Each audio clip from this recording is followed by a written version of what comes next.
Oi, hello there, and welcome back to Baby Elias's stories.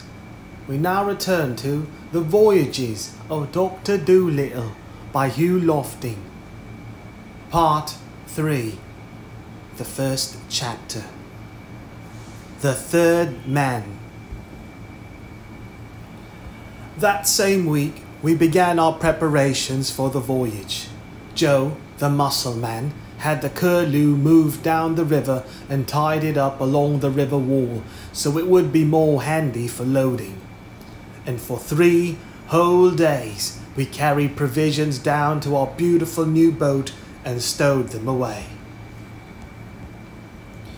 I was surprised to find how roomy and big she was inside. There were 3 little cabins, a saloon or dining room, and underneath all this, a big place called the hold, where the food and extra sails and other things were kept.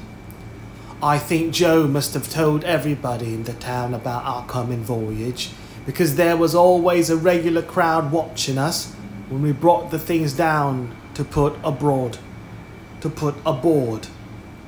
And of course, sooner or later, old Matthew Mugg was bound to turn up.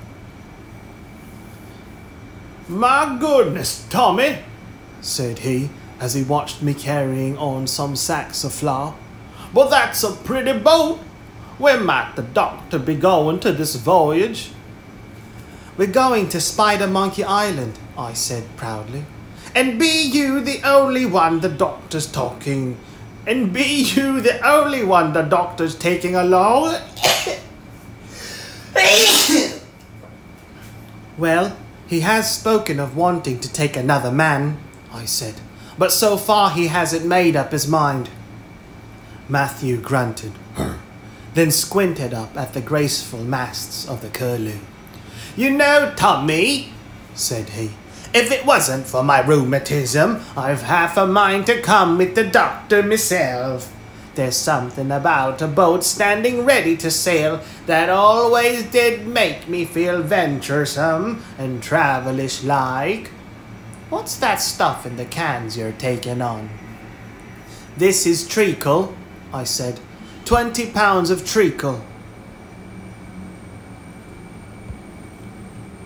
Treacle, a thick, sticky, dark syrup made from partly refined sugar or molasses.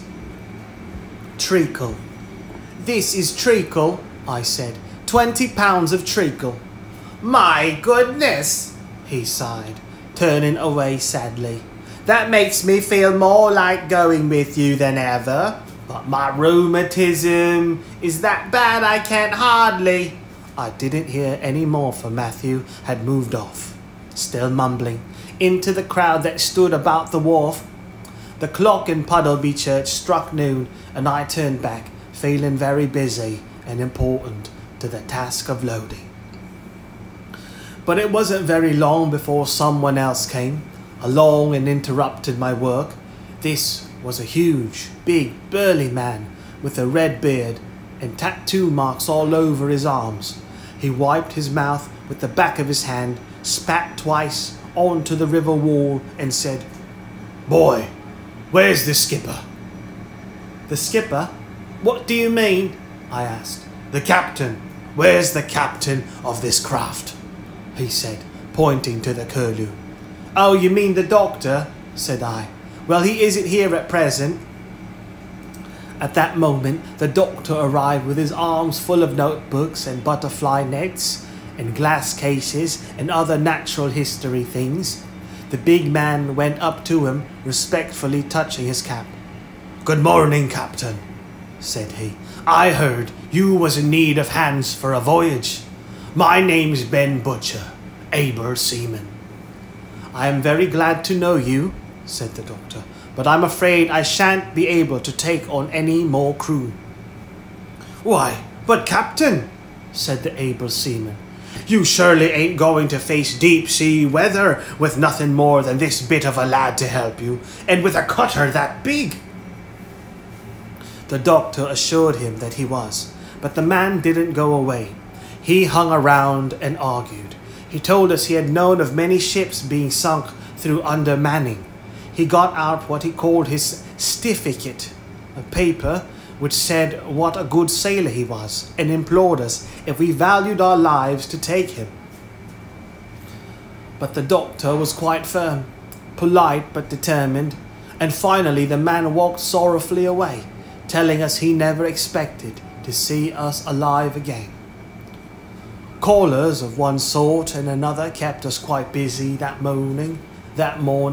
The doctor had sooner gone below to stow away his notebooks than another visitor appeared upon the gangplank. This was a more extraordinary-looking black man. The only other Negroes I had seen had been in circuses, where they wore feathers and bone necklaces and things like that, but this one was dressed in a fashionable frock coat with an enormous bright red cravat.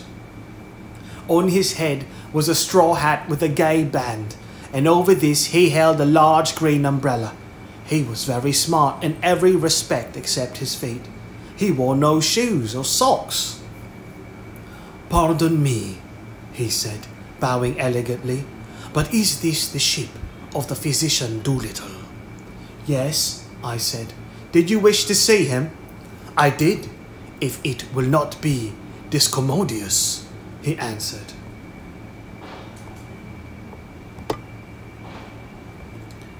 Discommode, cause someone trouble or inconvenience. Who shall I say it is? I am Bumpu Kabubu, Crown Prince of Jolinginki. Crown Prince of Joliginki. I ran downstairs at once and told the doctor. "How fortunate!" cried the doctor. "My old friend Bumpo. Well, well, he's studying at Oxford, you know. How good of him to come all this way to call on me." And he tumbled up the ladder to greet his visitor. The strange black man seemed to be overcome with joy when the doctor appeared and shook him warmly by the hand. "News reached me," he said, "that you are about to sail upon a voyage. I hasten to see you before your departure. I am sublimely ecstacized that I did not miss you." You very nearly did miss us," said the doctor. "As it happened, we were delayed somewhat in getting the necessary number of men to sail our boat. If it hadn't been for that, we would have been gone 3 days ago." "How many men does your ship's company yet require?" asked Bumpo. "Only one," said the doctor, "but it is so hard to find the right one." "Methinks I detect something of the finger of destination in this," said Bumpo. "How would I do?" "Splendidly," said the doctor. "But what about your studies? You can't very well just go off and leave your university career to take care of itself, you know." "I need a holiday," said Bumpo. "Even had I not gone with you, I intended at the end of this term to take a 3 months absconsion."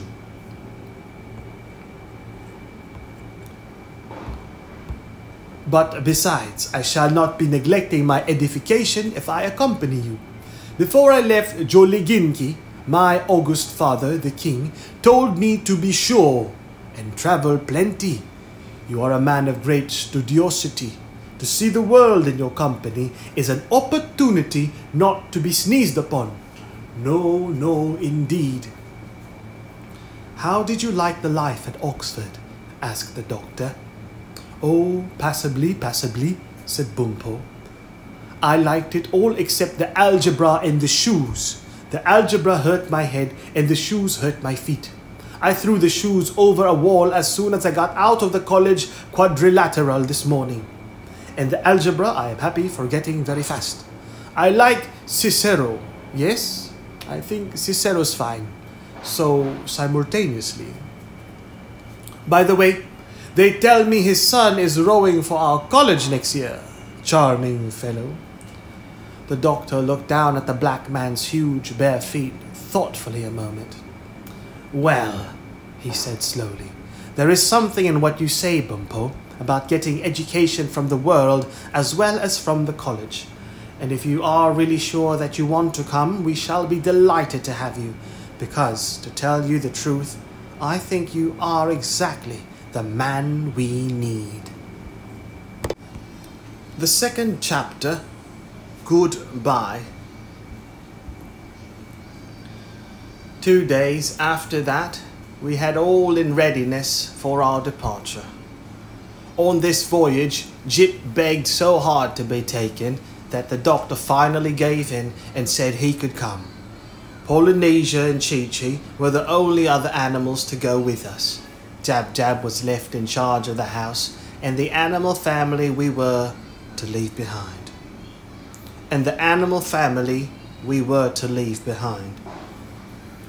Of course, as is always the way, at the last moment we kept remembering things we had forgotten, and when we finally closed the house up and went down the steps to the road, we were all burdened with armfuls of odd packages.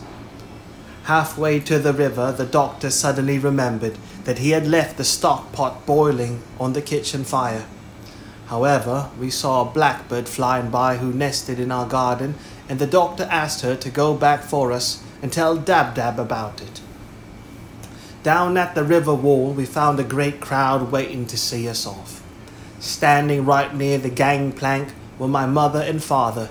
I hoped that they would not make a scene or burst into tears or anything like that, but as a matter of fact, they behaved quite well for parents. My mother My mother said something about being sure not to get my feet wet, and my father just smiled a crooked sort of smile, patted me on the back and wished me good luck. Goodbyes are awfully uncomfortable things, and I was glad when it was over and we passed on to the ship. We were a little surprised not to see Matthew Mugg among the crowd. We had felt sure that he would be there, and the doctor had intended to give him some extra instructions about the food for the animals we had left at the house. At last, after much pulling and tugging, we got the anchor up and undid a lot of mooring ropes. Then the curlew began to move gently down the river with the outrunning tide, while the people on the wall cheered and waved their handkerchiefs. We bumped into 1 or 2 other boats getting out into the stream, and at one sharp bend in the river we got stuck on a mud bank for a few minutes. But though the people on the shore seemed to get very excited at these things, the doctor did not appear to be disturbed by them in the least. These little accidents will happen in the most careful, regulated voyages, he said as he leaned over the side and fished for his boots, which had got stuck in the mud while we were pushing off. Sailing is much easier when you get out into the open sea. There aren't so many silly things to bump into. For me, indeed, it was a great and wonderful feeling, that getting out into the open sea, when at length we passed the little lighthouse at the mouth of the river and found ourselves free of the land. It was all so new and different, just the sky above you and sea below. This ship, which was to be our house and our street, our home and our garden for so many days to come, seemed so tiny in all this wide water. So tiny, and yet so snug, sufficient, safe. I looked around me and took in a deep breath. The doctor was at the wheel steering the boat, which was now leaping and plunging gently through the waves. I had expected to feel seasick at first, but was delighted to find that I didn't. Bumpo had been told off to go downstairs and prepare dinner for us. Chi-Chi was coiling up ropes in the stern and laying them in neat piles. My work was fastening down the things on the deck so that nothing could roll about if the weather should grow rough when we got further from the land. Jip was up in the peak of the boat with ears cocked and nose stuck out like a statue, so still, his keen old eyes keeping a sharp lookout for floating wrecks, sandbars and other dangers. Each one of us had some special job to do, part of the proper running of a ship. Even old Polynesia was taking the sea's temperature with the doctor's bath thermometer tied on the end of a string to make sure there were no icebergs near us. As I listened to her swearing softly to herself because she couldn't read the pesky figures in the fading light, I realized that the voyage had begun in earnest and that very soon it would be night. My first night at sea. The third chapter. Our troubles begin. Just before supper time, Bumpo appeared from downstairs and went to the doctor at the wheel. "A stowaway in the hold, sir," said he in a very business-like seafaring voice. "I just discovered him behind the flour bags." "Dear me," said the doctor. "What a nuisance. Stubbins, go down with Bumpo and bring the man up. I can't leave the wheel just now." So Bumpo and I went down into the hold, and there behind the flour bags, plastered in flour from head to foot, we found a man. After we had swept most of the flour off him with a broom, we discovered that it was Matthew Mugg. We hauled him upstairs sneezing and took him before the doctor. "Why, Matthew," said John Dolittle, "what on earth are you doing here?" "The temptation was too much for me, doctor," said the cat's meat man. "You know I've often asked you to take me on voyages with you, and you never would. Well, this time, knowing that you needed an extra man, I thought if I stayed hid till the ship was well at sea, you would find I came in handy, like. And keep me. But I had to lie so doubled up for hours behind them flour bags that my rheumatism came on something awful. I just had to change my position, and of course, just as I stretched out my legs, along comes this here African cook of yours and sees my feet sticking out. Don't this ship roll something awful? How long has this storm been going on? I reckon this damp air wouldn't be very good for my rheumatics." "No, Matthew, it really isn't. You ought not to have come. You are not in any way suited to this kind of a life. I'm sure you wouldn't enjoy a long voyage a bit. We'll stop in at Penzance and put you ashore. Bumpo, please go downstairs to my bunk. And listen, in the pocket of my dressing gown you'll find some maps. Bring me the small one with blue pencil marks at the top. I know Penzance is over here on our left somewhere, but I must find out what lighthouses there are before I change the ship's course and sail inshore." "Very good, sir," said Bumpo, turning round smartly and making for the stairs. "Now, Matthew," said the doctor, "you can take the coach from Penzance to Bristol, and from there it is not very far to Puddleby, as you know. Don't forget to take the usual provisions to the house every Thursday, and be particularly careful to remember the extra supply of herrings for the baby minks." While we were waiting for the maps, Chi-Chi and I set about lighting the lamps, a green one on the right side of the ship, a red one on the left, and a white one on the mast. At last we heard someone trundling on the stairs again, and the doctor said, "Ah, here's Bumpo with the maps at last." But to our great astonishment, it was not Bumpo alone that appeared, but 3 people. "Good Lord, deliver us! Who are these?" cried John Dolittle. "2 more stowaways, sir," said Bumpo, stepping forward briskly. "I found them in your cabin, hiding under the bunk. 1 woman and 1 man, sir. Here are the maps." "This is too much," said the doctor feebly. "Who are they? I can't see their faces in this dim light. Strike a match, Bumpo." You could never guess who it was. It was Luke and his wife. Mrs. Luke appeared to be very miserable and seasick. They explained to the doctor that after they had settled down to live together in the little shack out on the fens, so many people came to visit them, having heard about the great trial, that life became impossible, and they had decided to escape from Puddleby in this manner, for they had no money to leave any other way, and try to find some new place to live where they and their story wouldn't be so well known. But as soon as the ship had begun to roll, Mrs. Luke had got most dreadfully unwell. Poor Luke apologized many times for being such a nuisance and said that the whole thing had been his wife's idea. The doctor, after he had sent below for his medicine bag and had given Mrs. Luke some sal volatile and smelling salts, said he thought the best thing to do would be for him to lend them some money and put them ashore at Penzance with Matthew. He also wrote a letter for Luke to take with him to a friend the doctor had in the town of Penzance, who, it was hoped, would be able to find Luke work to do there.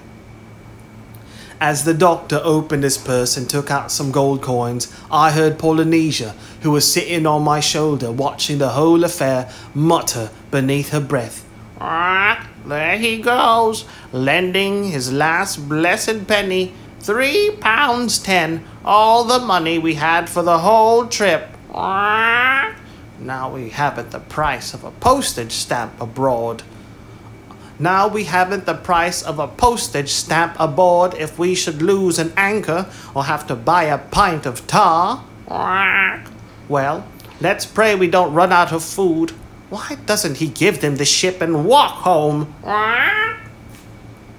Presently, with the help of the map, the course of the boat was changed, and to Mrs. Luke's great relief, we made for Penzance and dry land.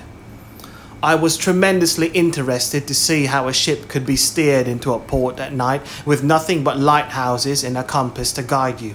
It seemed to me that the doctor missed all the rocks and sandbars very cleverly. We got into that funny little Cornish harbour about 11 o'clock that night. The doctor took his stowaways on shore in our small rowboat, which we kept on the deck of the Curlew, and found them rooms at a hotel there. When he got back, he told us that Mrs. Luke had gone straight to bed and was feeling much better. It was now after midnight, so we decided to stay in the harbour and wait till morning before setting out again. I was glad to get to bed, although I felt that staying up so tremendously late was great fun. As I climbed into the bunk over the doctor's and pulled the blanket snugly round me, I found I could look out of the porthole at my elbow, and without raising my head from the pillow, could see the lights of Penzance swinging gently up and down with the motion of the ship at anchor. It was like being rocked to sleep with a little show going on to amuse you. I was just deciding that I liked the life of the sea very much when I fell fast asleep. The 4th chapter. Our troubles continue. The next morning, when we were eating a very excellent breakfast of kidneys and bacon, prepared by our good cook Bumpo, the doctor said to me, "I was just wondering, Stubbins, whether I should stop at the Capablanca Islands or run right across for the coast of Brazil. Miranda said we could expect a spell of excellent weather now, for 4.5 weeks at least." "Well," I said, spooning out the sugar at the bottom of my cocoa cup, I should think it would be best to make straight across while we are sure of good weather, and besides, the purple bird of paradise is going to keep a lookout for us, isn't she? She'll be wondering what's happened to us if we don't get there in about a month." "True, quite true, Stubbins. On the other hand, the Capablancas make a very convenient stopping place on our way across. If we should need supplies or repairs, it would be very handy to put it there." "How long will it take us from here to the Capablancas?" I asked. "Oh, about 6 days," said the doctor. "Well, we can decide later. For the next 2 days at any rate, our direction would be the same practically in either case. If you have finished breakfast, let's go and get underway." Upstairs I found our vessel surrounded by white and grey seagulls, who flashed and circled about in the sunny morning air, looking for food scraps thrown out by the ships into the harbour. By about 7:30, we had the anchor up and the seas and the sails set to a nice steady breeze, and this time we got out into the open sea without bumping into a single thing. We met the Penzance fishing fleet coming in from the night's fishing, and very trim and neat they looked, in a line like soldiers, with their red-brown sails all leaning over the same way, and the white water dancing before their bows. For the next 3 or 4 days, everything went smoothly and nothing unusual happened. During this time, we all got settled down into our regular jobs, and in spare moments, the doctor showed each of us how to take our turns at the wheel, the proper manner of keeping a ship on her right course, and what to do if the wind changed suddenly. We divided the 24 hours of the day into 3 spells, and we took it in turns to sleep our 8 hours and be awake 16. So the ship was well looked after, with 2 of us always on duty.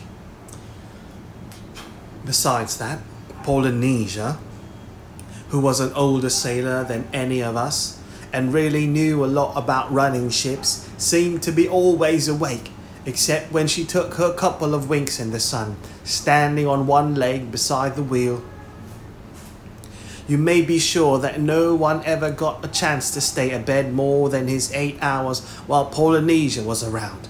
She used to watch the ship's clock, and if you overslept a half minute, she would come down to the cabin and peck you gently on the nose till you got up. I very soon grew to be quite fond of our funny black friend Bumpo, with his grand way of speaking and his enormous feet, which someone was always stepping on or falling over. Although he was much older than I was and had been to college, he never tried to lord it over me. He seemed to be forever smiling and kept all of us in good humour. It wasn't long before I began to see the doctor's good sense in bringing him, in spite of the fact that he knew nothing whatever about sailing or travel. On the morning of the 5th day out, just as I was taking the wheel over from the doctor, Bumpo appeared and said, "The salt beef is nearly all gone, sir." "The salt beef!" cried the doctor. "Why, we brought 120 pounds with us. We couldn't have eaten that in 5 days. What can have become of it?" "I don't know, sir, I'm sure. Every time I go down to the stores, I find another hunk missing. If it is rats that are eating it, then they are certainly colossal rodents." Polynesia, who was walking up and down a stay rope, taking her morning exercise, put in, "What? We must search the hold. If this is allowed to go on, we will all be starved before a week is out. Come downstairs with me, Tommy, and we will look into the matter." So we went downstairs into the storeroom, and Polynesia told us to keep quite still and listen. This we did, and presently we heard from a dark corner of the hold the distinct sound of someone snoring. "I thought so," said Polynesia. "It's a man, and a big one. Climb in there, both of you, and haul him out. It sounds as though he were behind that barrel. Gosh, we seem to have brought half of Puddleby with us. Anyone would think we were a penny ferry boat. Such cheek! Haul him out!" So Bumpo and I lit a lantern and climbed over the stores, and there, behind the barrel, sure enough, we found an enormous bearded man fast asleep with a well-fed look on his face. We woke him up. "What's a mammer? What's ha mammer? What's ha mammer?" he said sleepily. It was Ben Butcher, the able seaman. Polynesia spluttered like an angry firecracker. "This is the last straw," she said. "The one man in the world we least wanted. Shiver my timbers! What cheek!" "Would it not be advisable," suggested Bumpo, "while the varlet is still sleepy, to strike him on the head with some heavy object and push him through a porthole into the sea?" "No, we'd get into trouble," said Polynesia. "We're not in Joliginki now, you know. Worse luck.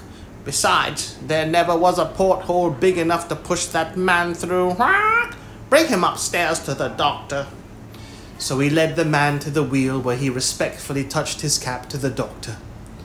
"Another stowaway, sir," said Bumpo smartly. I thought the poor doctor would have a fit. "Good morning, Captain," said the man. "Ben Butcher, able seaman, at your service. I knew you'd need me, so I took the liberty of stowing away, much against me conscience. But I just couldn't bear to see you poor landsmen set out on this voyage without a single real seaman to help you. You'd never have got home alive if I hadn't come. Why, look at your mainsail, sir, all loose at the throat. First gust of wind come along and away goes your canvas overboard. Well, it's all right now I'm here. We'll soon get things in shipshape." "No, it isn't all right," said the doctor. "It's all wrong, and I'm not at all glad to see you. I told you in Puddleby I didn't want you. You had no right to come." "But Captain," said the able seaman, "you can't sail this ship without me. You don't understand navigation. Why, look at the compass now. You've let her swing a point and a half off her course. It's madness for you to try to do this trip alone. If you'll pardon my saying so, sir. Why, you'll lose the ship." "Look here," said the doctor, a sudden stern look coming into his eyes. "Losing a ship is nothing to me. I've lost ships before, and it doesn't matter. And it doesn't bother me in the least. When I set out to go to a place, I get there. Do you understand?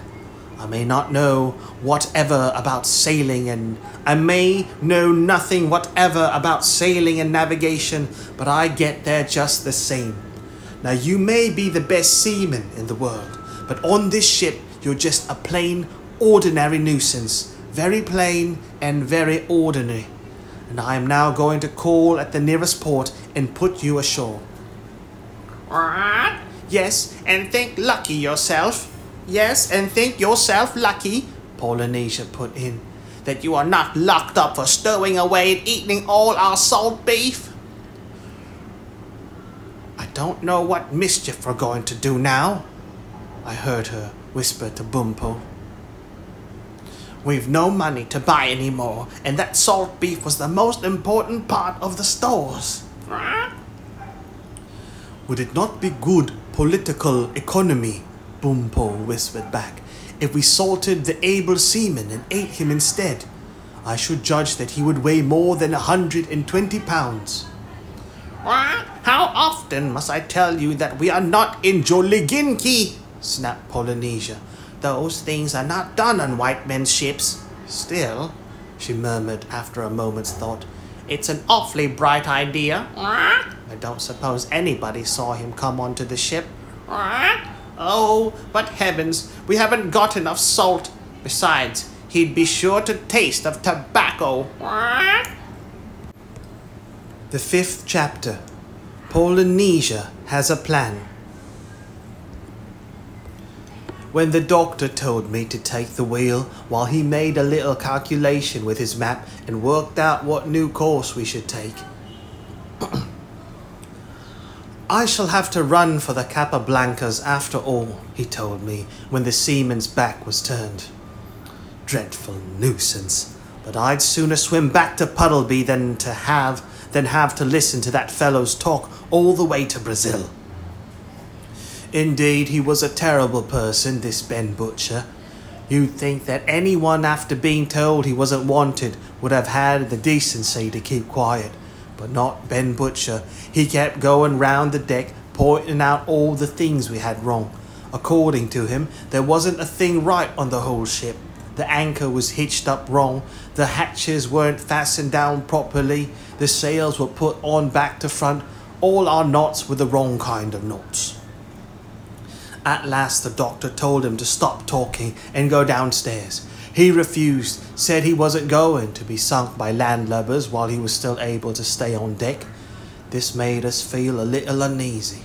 He was such an enormous man that there was no knowing what he might do if he got really obstreperous. Obstreperous. Obstreperous. Noisy and difficult to control. Unruly. Bumpo and I were talking about this downstairs in the dining saloon when Polynesia, Jip and Chi-Chi came and joined us. And as usual, Polynesia had a plan. Listen, she said. I am certain this Ben Butcher is a smuggler and a bad man. I am a very good judge of seamen. Remember, and I don't like the cut of this man's jib. Do you really think, I interrupted, that it is safe for the Doctor to cross the Atlantic without any regular seamen on his ship? You see, it had upset me quite a good deal to find that all the things we had been doing were wrong, and I was beginning to wonder what might happen if we ran into a storm, particularly as Miranda had only said the weather would be good for a certain time, and we seemed to be having so many delays. But Polynesia merely tossed her head scornfully. Oh, bless you, my boy, she said. You're always safe with John Dolittle, remember that. Don't take any notice of that stupid old salt. Of course it is perfectly true the Doctor does do everything wrong, but with him it doesn't matter. Mark my words, if you travel with John Dolittle, you always get there, as you heard him say. I've been with him lots of times and I know. Sometimes the ship is upside down when you get there, and sometimes it's right way up. But you get there just the same. And then of course there's another thing about the Doctor, she added thoughtfully. He always has extraordinary good luck. He may have his troubles, but with him things seem to have a habit of turning out all right in the end. I remember once, when we were going through the Straits of Magellan, the wind was so strong. But what are we going to do about Ben Butcher? Jip put in. You had some plan, Polynesia, hadn't you? Yes. What I'm afraid of is that he may hit the Doctor on the head when he's not looking and make himself captain of the Curlew. Bad sailors do that sometimes. Then they run the ship their own way and take it where they want. That's what you call a mutiny. Yes, said Jip. We ought to do something pretty quick. We can't reach the Capablancas before the day after tomorrow at best. I don't like to leave the Doctor alone with him for a minute. He smells like a very bad man to me. Well, I've got it all worked out, said Polynesia. Listen, is there a key in that door? We looked outside the dining room and found that there was. All right, said Polynesia.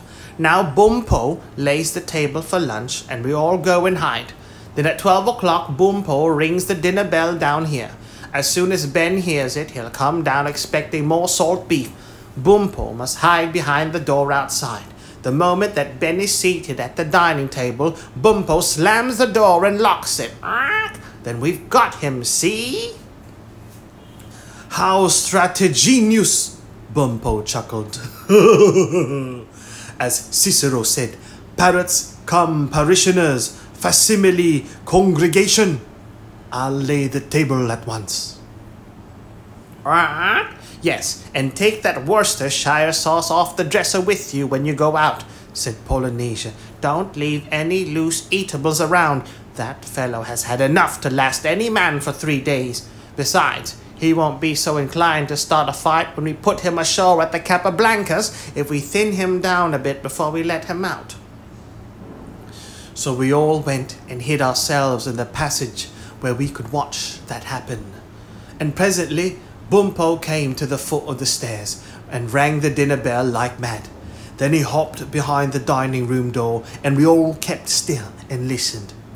Almost immediately, thump, thump, thump, down the stairs tramped Ben Butcher, the able seaman. He walked into the dining saloon, sat himself down at the head of the table in the Doctor's place, tucked the napkin under his fat chin, and heaved a sigh of expectation. Then, bang! Bumpo slammed the door and locked it. That settles him for a while, said Polynesia, coming out from her hiding place. Now let him teach navigation to the sideboard. Gosh, the cheek of the man! I've forgotten more about the sea than that lumbering lout will ever know. Let's go upstairs and tell the doctor. Bumpo, you will have to serve the meals in the cabin for the next couple of days. And bursting into a roll-licking Norwegian sea song, she climbed up to my shoulder and we went on deck.